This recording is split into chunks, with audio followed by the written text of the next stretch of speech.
अस्सलामुअलैकुम my YouTube family, कैसे हैं आप सब लोग। उम्मीद करती हूँ सब खैरियत से होंगे। तो आज मेरे किचन में बनने जा रहा है मिल्क शेक। बहुत ही मज़ेदार, बहुत हेल्दी मिल्क शेक है। आयरन की कमी के जो लोग हैं उनके लिए स्पेशली रेसिपी है। आयरन से भरपूर और आसान और सिंपल रेसिपी है। तो चलें स्टार्ट करते हैं अपनी रेसिपी। बिस्मिल्लाहिर्रहमानिर्रहीम। व्यूअर्स, सबसे पहले मैंने यहाँ पे 3 अदद केले, 4 से 5 अदद खजूरें और 1.5 पाव दूध और चीनी ले ली है। तो यहाँ पे हमने जूसर जग ले लेना है। जूसर जग में हमने केलों को छील के काट के डाल देना है। उसके बाद हमने 4 से 5 अदद खजूरों को पानी में भिगो के रख दिया था, वो सॉफ्ट हो चुकी थी, वो भी हमने इसमें डाल देनी है। और अब हमने ये चीनी यहाँ पे ऑप्शनल है, क्योंकि केले ऑलरेडी मीठे हैं और खजूरें भी मीठी हैं। तो अगर आप डालना चाहें तो डालें, वरना इसे स्किप कर दें।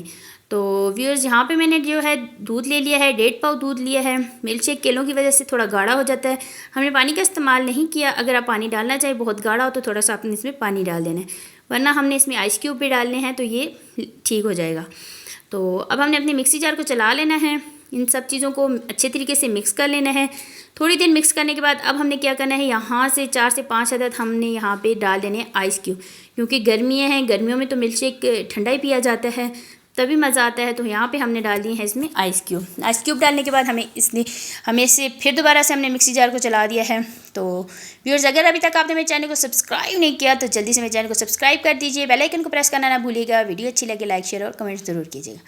मिल्क शेक हमारा रेडी है। यहाँ पे हमने गिलास ले लिया है, उसमें हमने यहाँ पे जो है डाल दिया है जामी शीरी सिरप। अगर आपके पास चॉकलेट सिरप है तो आप चॉकलेट सिरप डालिएगा, क्योंकि बच्चों को चॉकलेट फ्लेवर बहुत पसंद है। तो ये देखिए हमारा गिलास रेडी है। अब हमने इसमें डाल देना है जी मिल्क शेक। व्यूअर्स, बहुत ज़बरदस्त, बहुत सिंपल रेसिपी है और सस्ती रेसिपी है। घर में मौजूद हर ये चीज़ें होती हैं, और स्पेशली उन लोगों के लिए जिनको आयरन की कमी है, वो ये रेसिपी ज़रूर बना के भी हैं। खाली पेट इसको इस्तेमाल करें। 1 हफ़्ता, 1.5 हफ़्ता, 2 हफ़्ते बाद आपको इंशाल्लाह फ़ील होगा कि आपकी जो है ना आयरन की कमी ख़त्म हो चुकी है। यहाँ पे हमने इसमें आइस क्यूब डाल दिया था और खजूर के छोटे छोटे पीस करके वो भी डाल दिए थे। तो इसी के साथ मुझे दीजिए इजाज़त। दुआ में याद रखिएगा। इंशाल्लाह नेक्स्ट टाइम नेक्स्ट रेसिपी में फिर हाज़िर होती हूँ। ओके, अल्लाह हाफिज़।